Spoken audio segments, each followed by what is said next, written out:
वैशाख महात्म्य का 7वां अध्याय की कथा सुनाने जा रही हूँ। यह कथा आपके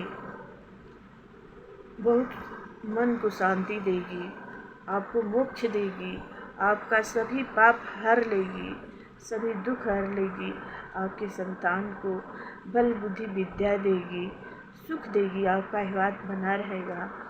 प्रेम से बोलिए भगवान विष्णु, प्रेम से बोलिए लक्ष्मीपति नारायण की जय हो, भगवान विष्णु की जय हो, वैशाख महात्म्य की जय हो। जय जय मंगलमय भगवान की जय। सदा भवानी दाहिने सन्मुख खड़े गणेश, 5 देव मेरी रक्षा करें, ब्रह्मा विष्णु महेश।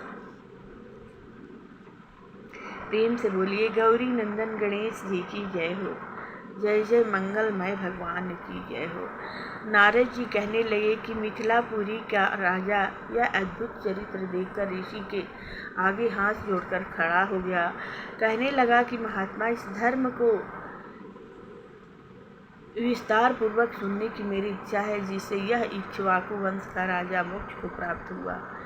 श्रुतिदेव कहने लगे कि राजन, तुम धन्य हो, जो युवा अवस्था में ही तुमको भगवान के प्रिय धर्म के लिए इतना प्रेम है। बहुत धर्मों के संचित शुभ कर्मों के बिना प्राणी की बुद्धि भगवान की कथा आदि में नहीं लगती। इस युवा अवस्था में इतना बड़ा राज्य पाकर तुम्हारी ऐसी मति को देखकर मैं तुमको श्रेष्ठ वैष्णव मानता हूँ। इसलिए मैं यह श्रेष्ठ वैष्णव धर्म तुमसे कहता हूँ,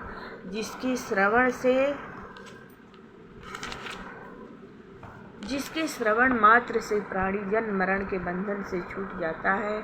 जैसे प्रत्येक मनुष्य के लिए शौच, स्नान, ध्यान, तर्पण आदि नित्य नियम कर्म है, वैसे ही वैशाख मास के भी कुछ कर्म हैं। वैशाख धर्मों के समान और कोई धर्म नहीं है।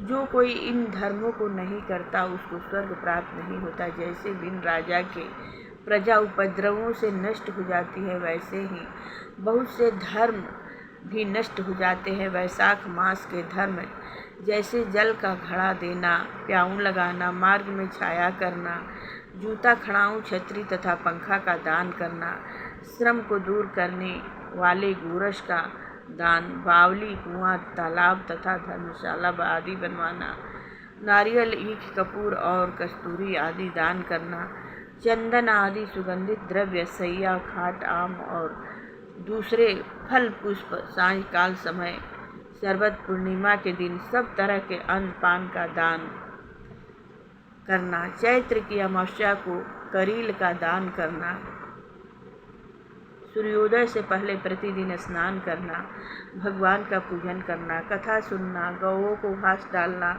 ब्राह्मणों के चरण धोना, गुड़, सौंठ, आंवले का दान, यात्रियों की सेवा। जो स्त्री वैशाख मास में भगवान का पूजन फूलों से नहीं करती, उसको पुत्र का सुख नहीं होता, उसका पति और आयु भी नष्ट हो जाते हैं। इस मास में भगवान विष्णु और लक्ष्मी अपने पार्षदों के साथ पृथ्वी पर लोगों के घर में जाकर उनकी परीक्षा करते हैं। जो भी इन दिनों उनका पूजन नहीं करता वह रौरववादी नरक में पड़ता है और फिर 5 बार राक्षस योनि पाता है। इसलिए इस मास में अन्न व जल से भूखे प्यासे प्राणियों की रक्षा करें। इति श्री वैशाख महात्म्य 7वां अध्याय खत्म। प्रेम से बोलिए मंगलमय भगवान की जय, विष्णु भगवान की जय, 7वां अध्याय की जय हो।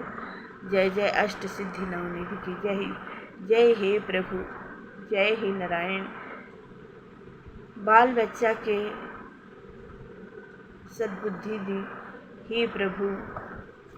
इस प्रकार इस कथा को रोज़ सुनना चाहिए। सवेरे स्नान करने के बाद में कथा रोज़ सुनिए और कुछ समझिए। भगवान का नाम स्मरण कीजिए, कीर्तन कीजिए। प्रेम से बोलिए मंगलमय भगवान की जय हो। जय जय विष्णु भगवान की जय, वैशाख महात्म्य की जय, माता गंगा की जय।